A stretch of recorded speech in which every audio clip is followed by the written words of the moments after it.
It's a good look. I mean, like you said, it's tough to compare to Dober, but Yeah, yeah. What's his face is everything. it's tough. Well, Joseph, last time we saw you, obviously, it was a very, emotional evening for you. I know it's been a lot of time since then, but give me the idea. Was it tough to start again, to kind of get back in there and jump back on this grind? Yeah. I mean, honestly, yeah. I'd lie if I said it wasn't. I mean, I was getting fight offers. I mean, not immediately after, obviously, but like earlier than this, and I just needed the time to, you know, fall in love with the sport again, and realize I guess the kind of acceptance that, like, you know what, like, that's probably my last title fight. Like, that's not gonna happen.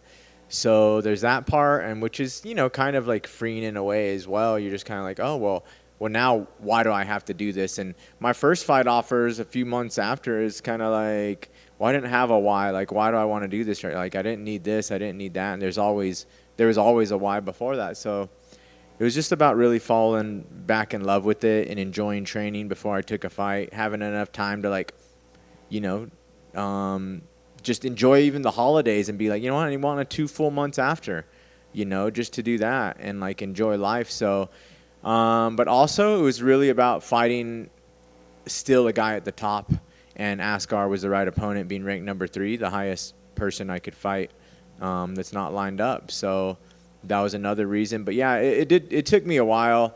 I mean, it was tough. It was devastating, and it was weird. Like, my first title fight ever was probably still my hardest acceptance, because I really had nothing to fall back on. I was so young, and that was like my whole life, that, like, I didn't see it any other way. I didn't have something to fall back on. I wasn't really anywhere near, like, complete as a person, to the point where, like, that was all I thought I was worth, was being this and that. And, like, that was where all my kind of, like, self-worth came from. So that was honestly still the hardest one, being the first title fight. And even the second Figueiredo fight was a little harder, because it was annoying the way that first one ended, and I couldn't control it. This one was clean, cut and dry. Like, obviously you're still, like, mad and, like, how did this happen? And, oh, that was a weird shot. Did this. But, like, it's normal things we deal with, where, like, so anyway, but the fact that it was probably my last title shot, that was kind of the hardest part. And then just falling in love with the sport again and finding, like, hey, well, now I just need to fight because it's fun. I'm challenging myself and proving to myself I can still fight at the top. So I need a guy at the top, and Askar was perfect. Do you remember the moment that was able to click for you? Because it's interesting, right? Like, it's got to be a bittersweet thing for you. Like, this sport has provided you a great life. You've met your wife, have great relationships, but obviously you've come up short in these spots. You know what I mean? So I'm sure it's like a bittersweet thing. So do you remember the spot that you said, "No, I do love this stuff, man. I'm good at it and I enjoy it"? It wasn't like a certain spot as much. It was just kind of like, it was just like a slowly back into it. Like, all right, I'm going to train, but, like, I don't feel like training for a fight. Oh, you know what? Like, I really enjoyed that today. And then a lot of it was just the time too. It was like, all right, well, if I am just trying to, like, enjoy my life as well, like, I need to fight in, like, March and just, like, spend the needed time, holidays and all that kind of stuff. And then just the more I trained, I realized, like, oh, I'm going because I like it. Like, I'm not going for a fight. I'm, like, enjoying it. I'm, like, very competitive in practice still every day. I'm looking forward to it. And I was like, oh, like, it wasn't as much as, like, there was a, oh my God, this is so cool. Because I'm grateful, every day I train and I get to. But sometimes getting in after a fight, especially after a tough loss, it's like you're doing it because you have to. You're just kind of like, got to get back to it.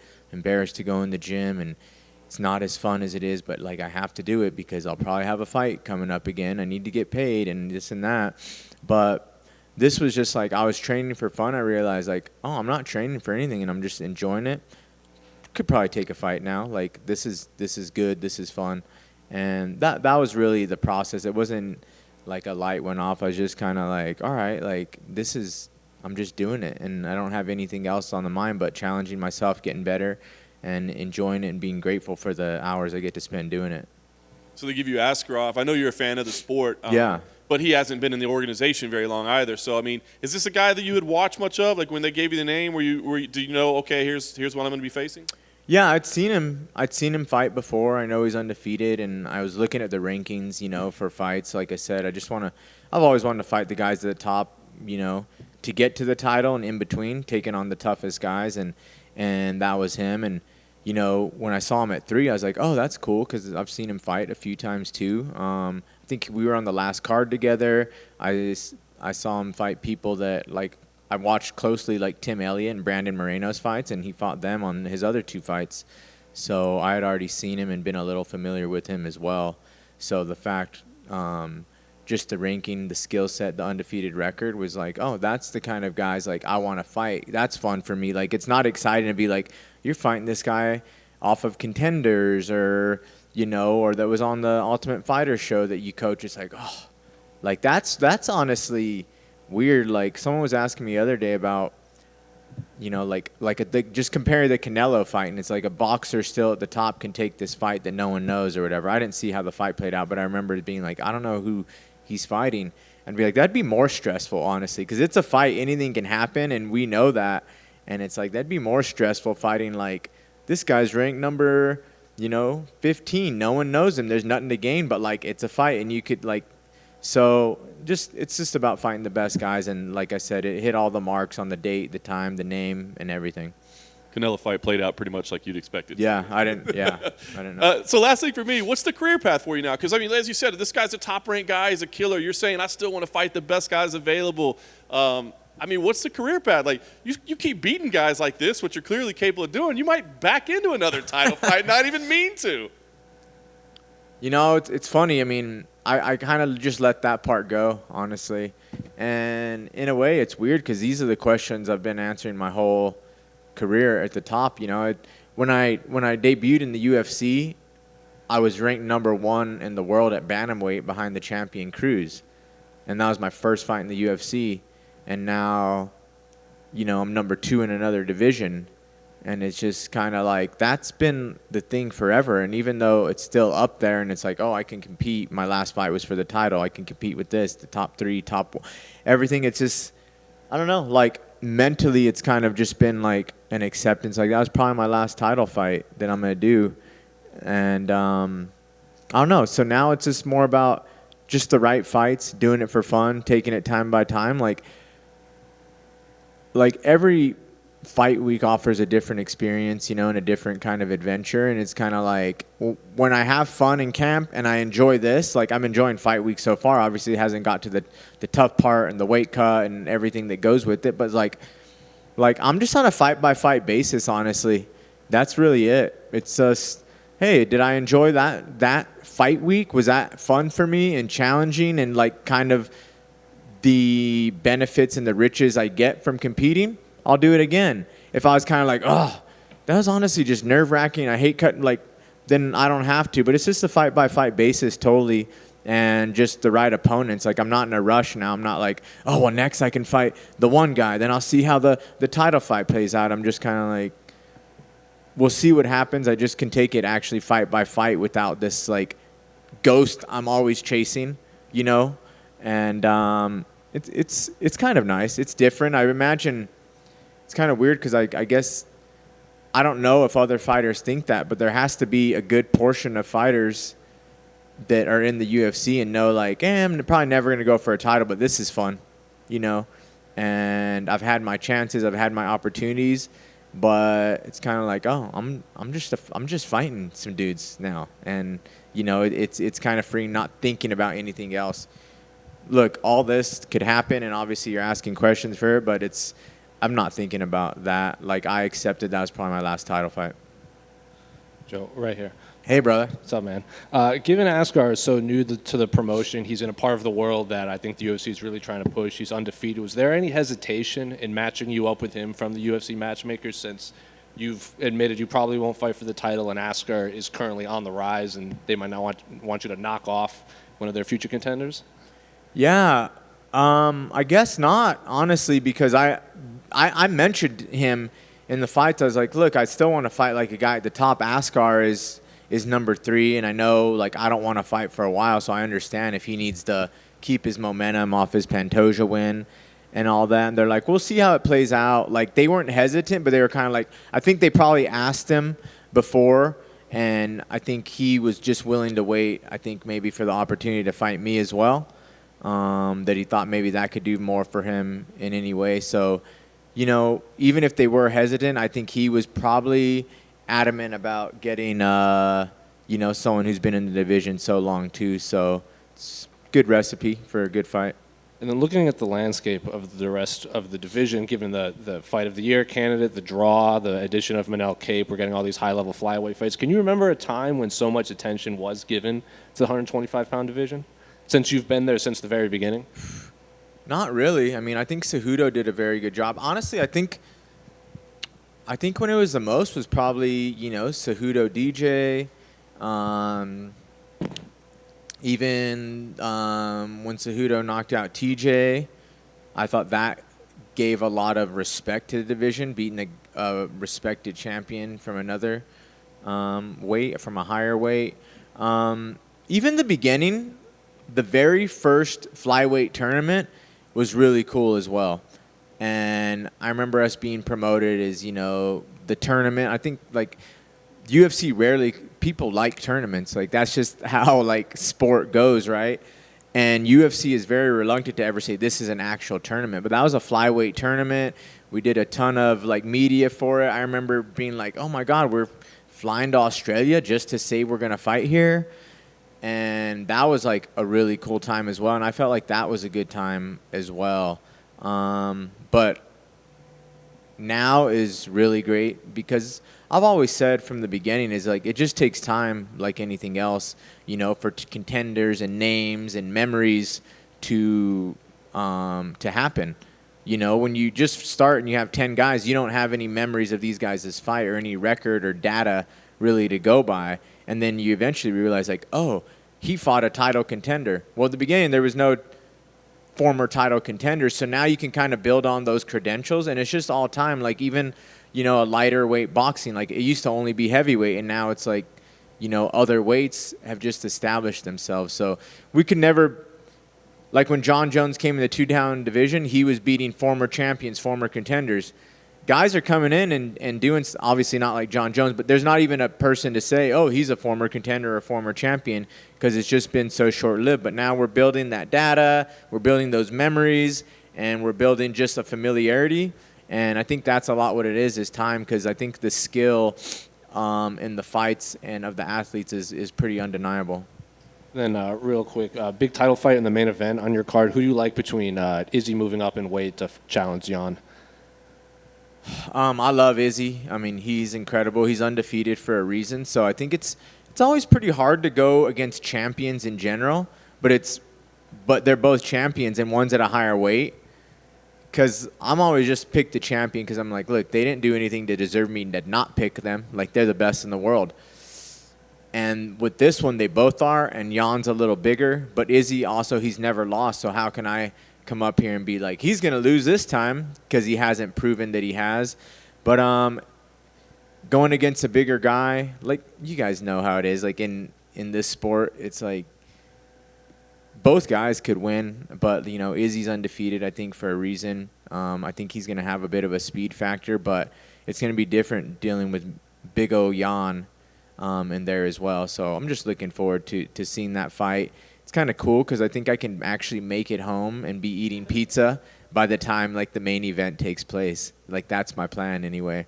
Making the order, getting it on the way home, and then, like, hopefully catching the 3 title fights on my couch with pizza and maybe some friends, my invisible friends. Hey, Joseph, over here. You've had several extracurricular projects take off, Dapper Scrappers being one, and now you've got your new podcast with your wife. I mean, just what's that experience like to just do that? And you guys are very invested in MMA, but that's not what you guys talk about. Like, listen, subscribe, as a podcaster would say. That's me now. Yeah, we have a podcast, me and Megan, and it's really fun. I've realized, like, you guys probably have doing your job is, like, it's nice just to talk about, like, all we want to do is talk about shit we like, right? And then when someone else listens or answers the questions, like, it's even better. So that's kind of what it is like, I'm just talking about shit I like to anybody and everybody, and you and my coaches that are telling me like I have to work out and stop talking. So I just figured it was kind of a no-brainer, but it's really fun. And like I said, we'll break down some fights. Like our latest episode out today, we don't talk about the stuff that's happening this week or the opponent. It's more about the memory lane of fights and fight week memories and everything that goes into those. And that was really fun. Heading into a fight week is just looking back at other ones. And we'll talk about the main event that happened, but typically we talk about shit that like you'd want to talk to your friends about, like, hey, what have you been watching lately? You know, we go into each other's DMs because we, you know, I think modern love and couples send each other a lot of memes. So we go through those ones that we like every week. Celebrity crushes, you know, stuff like that. Sometimes I get done, I'm like, wow, that was an entertainment podcast. Like that should have been on E! Or Bravo or something like that. I'm into reality TV now, you know. So yeah, we just talk about stuff, I guess, couples our age talk about at home, especially. Like a lot of people have just been like, you know what, I feel like I'm just in the kitchen talking to you guys. Like our good friends listen to it, which is kind of weird. And it's more like, I mean, it's not weird, but you expect your friend, like you talk to them, but they're just like, you know what, I feel like I'm just hanging out, like talking to you guys in your kitchen, and I can't necessarily talk back, but it's like, this is what we would talk about if we were hanging out at a restaurant or something. So it's fun. Obviously, I have a great partner doing it with, and it's shit we talk about anyway. So that's fun. Dapper Scrappers. I wish, you know, fans and everything was back so we could do that also. But yeah. I guess what was the question? What did I talk about on the podcast? I just started going off. Close enough. Real quick, is there a topic you're really looking forward to covering on your show? No, we kind of talk about it like whatever we want. That's the great thing about it is like you talk about whatever you want. It's nice answering fan questions or listener questions because then you don't have to think and it's like, oh, they want this, so we're going to answer them. And that's always fun because you get interesting stuff. But like I said, I like talking about shit that I like to talk about. Like that is a life hack for me is like, damn, can I just talk about shit I like about all day? Like, is that even a possible thing to do? And like you guys have found a way to do it, right? Like it's kind of cool. So I'm like, it has to be a thing. Like I just got to find something I like and be able to talk about it all day. And so that's kind of what we do. I don't have to be like, this is what I really want to talk about. I just do it. So I'm just like, I'm going to force this movie down someone's throat right now. And I do. And they're held prisoner on their phones there or whatever they're listening to it on. So that's kind of nice. So that's kind of my favorite segment is like, what are we watching? Because every week it's different. Everyone's at home, so everyone's watching something different. And those are kind of my favorite segments to get one of those out. Oh, I'm also doing a movie log on my actual Instagram that is just what I watched every month. And this is an actual ranking of every single movie. You'd love this, Jose. A ranking of every single movie I watched during the month, 1 through 10, but also them ranked in order of how much I like them. So I do that every week too. And I just realized like people are skipping through this story. Like the views are going severely down. Like, you know what I mean? Like the first one and like the last one.